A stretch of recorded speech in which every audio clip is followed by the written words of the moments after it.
Hi అండి. ఆ, ఇప్పుడు మనం మాట్లాడుకోబోయే టాపిక్ తెలుగు సినిమాలు ఎందుకు సక్సెస్ కావట్లేదు. సక్సెస్ కావట్లేదు అంటే కావట్లేదని కాదు, అవుతున్నాయి కానీ ఎన్ని? కేవలం ఒక 10%, సంవత్సరంలో 10%కి మించిన సినిమాలు సక్సెస్ కావట్లేదు. ఎందుకని? దీని వెనకాల ఉన్న కారణం ఏంటి? మరి ఒకప్పుడు ఆ, సంవత్సరానికి 100, 130, 140 సినిమాలు చేసేవాళ్ళు ఇదివరకు రోజుల్లో. అప్పుడు సక్సెస్ రేటు 50-60% ఉండేది. ఇప్పుడు అన్నే సినిమాలు చేస్తున్నారు. అంటే పెద్ద సినిమాలు మనకేదో 10-15 కనపడచ్చు, కానీ చిన్న సినిమాలు చాలా జరుగుతున్నాయి. సో అలా కౌంట్ చేసుకుంటే కనుక మనం ఇప్పుడు కూడా 100 నుంచి 150 సినిమాలు ఏదో రకంగా తయారవుతున్నాయి. మరి వాటిల్లో సక్సెస్ శాతం ఓన్లీ 10%కి ఎందుకు పడిపోయింది? ఒకప్పుడు తీసిన సినిమాల్లో 60% సక్సెస్ ఉంటే ఇప్పుడు అవే సినిమాలు అన్ని క్వాంటిటీలో తీస్తున్నా కూడా కేవలం 10%కి ఎందుకు పడిపోయింది? ఇదే ఇప్పుడు అటు సినిమా పరిశ్రమనే కాదు, ఇటు ప్రేక్షకుల్ని, సినిమా హీరోల అభిమానుల్ని వెంటాడుతున్న ప్రశ్న. దీనికి సమాధానం కనుక్కోవాలి అంటే మనం కొద్దిగా లోతుగా విశ్లేషణ చేయాల్సిన అవసరం ఉంది. ఎందుకంటే ఒకప్పుడు సినిమా అనేది ఒక ప్యాషన్. అంటే అప్పుడు సినిమాలు తీసే ప్రొడ్యూసర్లు కానీ, దర్శకులు కానీ, నటించే హీరోలు కానీ, ఇలా ఆర్టిస్టులు ఎవరైనా కానివ్వండి, సినిమా అంటే ఒక ప్యాషన్ ఉండేది. ఆ ప్యాషన్తోనే సినిమా చేయాలి, డబ్బు ముఖ్యం కాదు, కళ అంటే ఆ కళను పోషించడం మనం ముఖ్యం అనే ఒక భావనలో ఉండేవాళ్ళు. అట్ ది సేమ్ టైం డబ్బు కూడా ఆశించేవాళ్ళు కానీ, మేజర్గా డబ్బు కాదు, కేవలం కళా పోషణ. మనం మంచి సినిమా చేయాలి, ఆ రంగాన్ని, సినిమా రంగాన్ని మనం కూడా కాపాడాలి అనే ఉద్దేశం ఉండేది. అయితే అందుకోసం అని అప్పట్లో మంచి కథలు ఎంచుకునేవాళ్ళు, అలాగే ఆర్టిస్టులను ఎంచుకునేవాళ్ళు. ముఖ్యంగా ఇతర టెక్నీషియన్ని కూడా అందరినీ ఎంచుకున్న తర్వాత, ఒక కథను ఫైనల్ చేసిన తర్వాత దీనికి ఎవరు కరెక్టు ఆర్టిస్టులు అనేది అప్పటికప్పుడు డెసిషన్ తీసుకుని ఆ కథకి తగ్గ ఆర్టిస్టుని సెలెక్ట్ చేసేవాళ్ళు. అది రామారావు గారు అవ్వచ్చు, నాగేశ్వరరావు గారు అవ్వచ్చు, కృష్ణ గారు అవ్వచ్చు, ఇంకొక కొత్త హీరో అవ్వచ్చు, ఎవరైనా కానివ్వండి. బట్ ఏంటంటే కథ అనేది ఫస్ట్ ఆఫ్ ఆల్ వాళ్ళు ఫైనల్ చేసుకుని ఈ కథకి సూటబుల్ ఎవరనేది చూసుకుని దాన్ని బట్టి వాళ్ళు డేట్లు ట్రై చేసేవాళ్ళు. సో అప్పుడు ఏంటంటే కథాబలం ఉండేది. ఇప్పుడు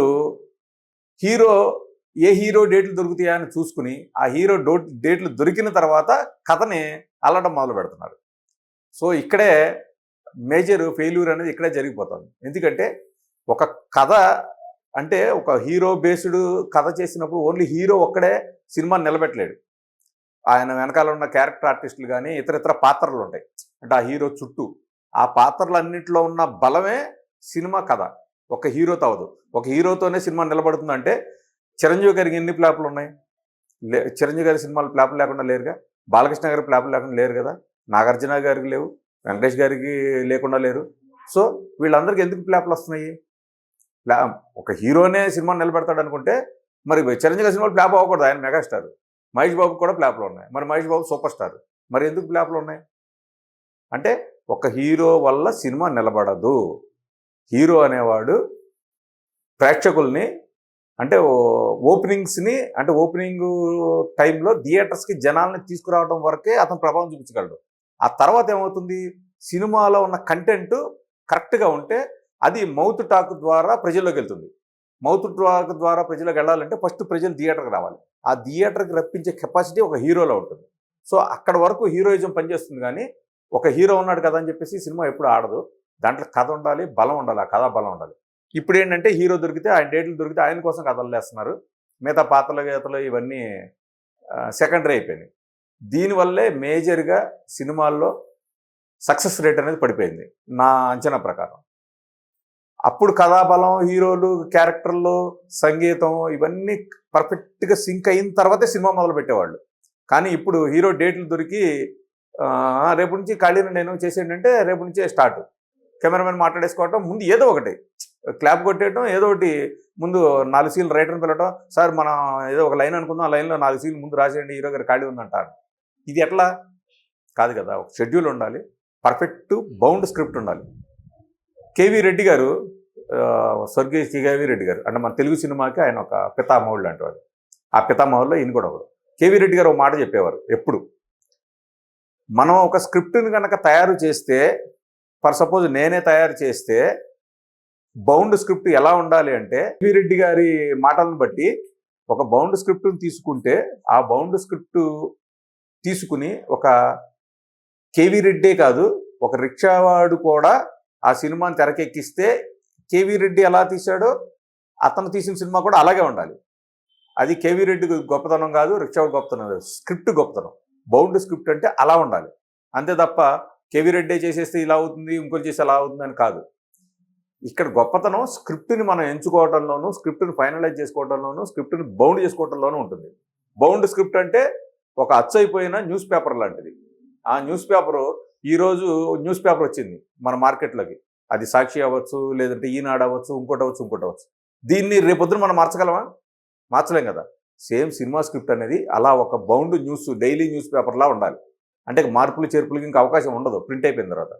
అలా ఉన్న రోజున సినిమాల సక్సెస్ రేటు పెరుగుతుంది.